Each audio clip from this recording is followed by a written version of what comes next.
que dans le cadre de mon parcours préalable de magistrat pendant 20 ans, j'ai été confrontée souvent à cette détresse des victimes d'infractions sur lesquelles reposait finalement la charge d'aller à des rendez-vous multiples, de prendre la peine, de faire des efforts importants, alors même que ce sont des moments de la vie où on est particulièrement vulnérable. Et c'est très difficile, et donc on perdait souvent le contact avec des victimes qui ne donnaient pas suite. J'espère qu'à travers ce projet, nos victimes prises en charge au CHU, en tout cas, auront un lieu d'écoute. Et c'est le temps et l'unicité de temps et de lieu qui a motivé vraiment ce projet.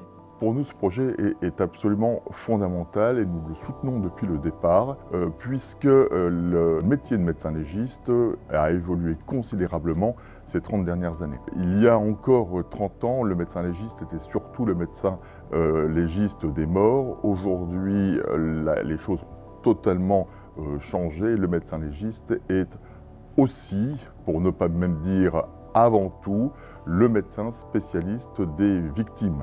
Et donc, il semblait très important que nous puissions apporter aux victimes à la fois l'expertise du médecin légiste, mais également la prise en charge médicale à laquelle a droit n'importe quelle personne qui se rend dans un hôpital. C'est ce côté innovant, c'est qu'une structure de soins, alors un CHU, c'est peut-être pas qu'une structure de soins, c'est aussi un endroit symbolique dans une région, charge aussi de porter l'enseignement, de porter la transmission des savoirs aux générations.